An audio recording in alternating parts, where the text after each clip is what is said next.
Hooray! You're welcome to my class again. Criminology today with Omotayofemi Richard. I hope we are doing great, an amazing time. You are having an amazing time in ICCA. Now, today, one of my students once asked me, Mr. Lecturer, what differentiates criminology from law enforcement agents? Or what are the roles that criminology play in mitigating crime in our society? Brilliant question, isn't it? Then this is here my response, and that is exactly what will be our topic for today. I said criminology has three major goals, and one of the goals of criminology is measurement of crime or crime measurements. Number two, understanding crime. Number three, controlling crime. So you cannot control crime if you do not measure the crime or you do not understand the crime. So it's one after the other.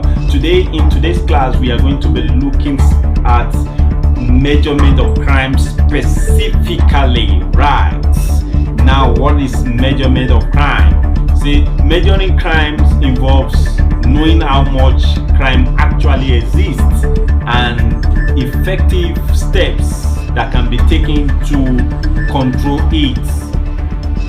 Should I say that again? Measuring crime involves knowing how much crime actually exists and what are the effective steps that can be taken to control it. You will not be able to ascertain, or you will not be able to explain to people why crime actually exists if you don't know how much the crime exists. So measurement of crime is very key, and particularly to anyone that want to have knowledge, want to be a crime analyst, anyone that want to be a criminologist, you must understand crime measurements. Now, what are the key things that you must have in mind when you want to ascertain measurement or want to ascertain how much crime exists? Number one is crime rate. Number two is crime pattern or pattern of crime. Now, what is crime rate? You may be wondering. Crime rate is simply calculated as offenses, the number of offenses in that particular year or in that particular geographical location over the number of offenders multiply by 100,000. That is the formula.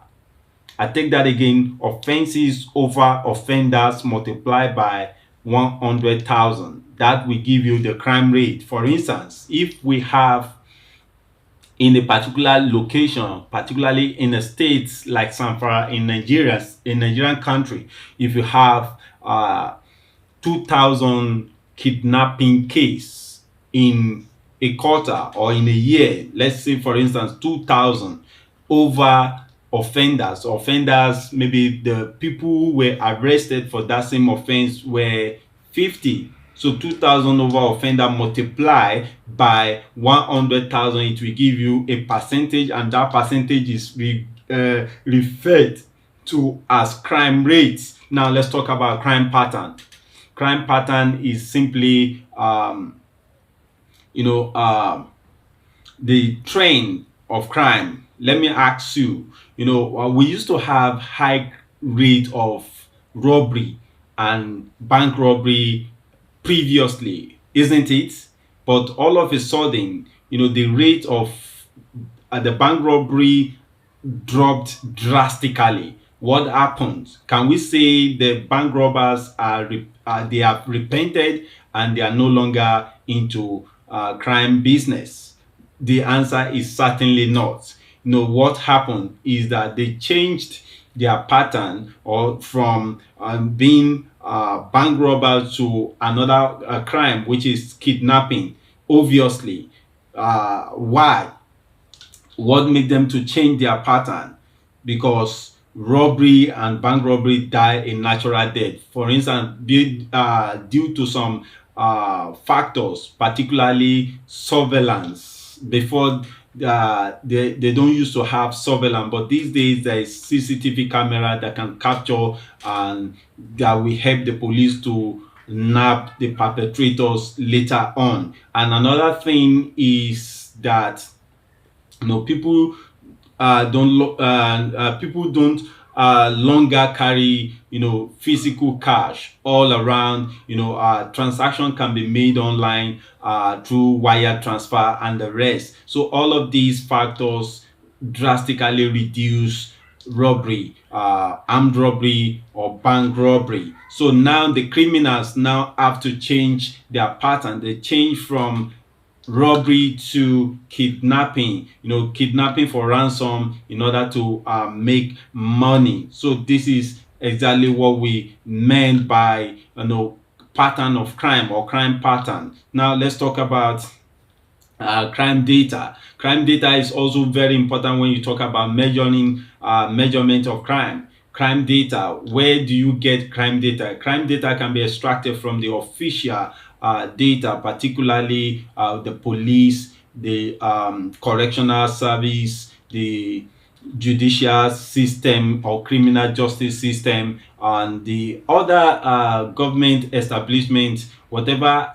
document or whatever information that you extracted from government institutions are regarded as official crime data. And we also have non-official crime data, which you can get from, particularly from hotels, particularly from other important places where, this data can be extracted, but they are non-official data. How Somebody once asked me, how reliable are official data? To be honest with you, we all know that official data, most of the time, they are not reliable, but that is exactly what you have to work with. Particularly a crime analyst, a criminologist, you don't work with other official, crime data, apart from official data, because they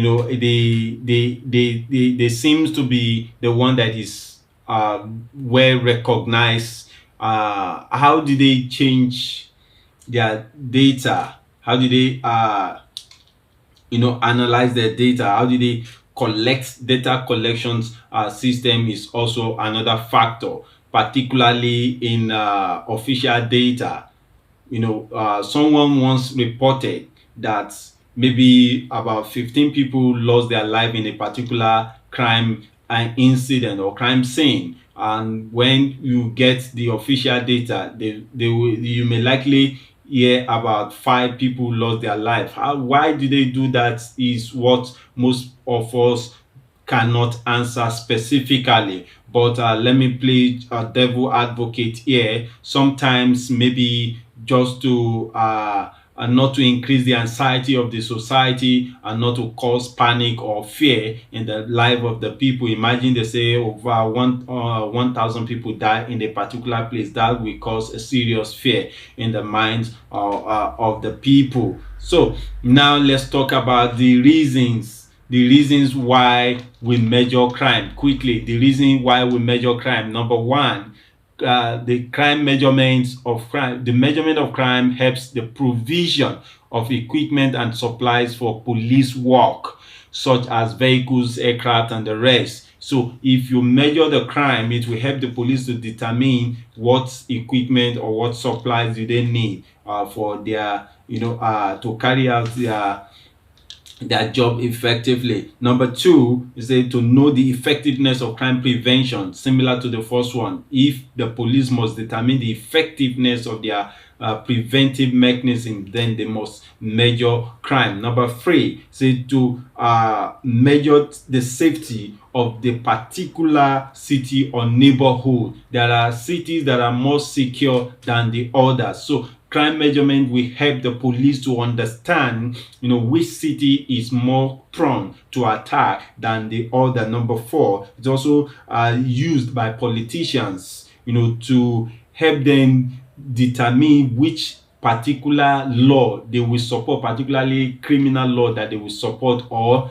they will not support. Then that is why, as a politician, you need criminologists to help you ascertain, understand or to measure particular crime, so that you will know, your position, whether to support a particular bill or not. Then number 5 is useful for police to determine the police station and command that need more equipment. Like we said, it will be useful for police to determine which particular command or state police station that will require more equipment than the other. For instance, state like Zamfara State, obviously, or the north western part of this country, obviously they will need more equipment in their stations and their command than any other part, because of the insecurity, incessant kidnapping and other insecurity,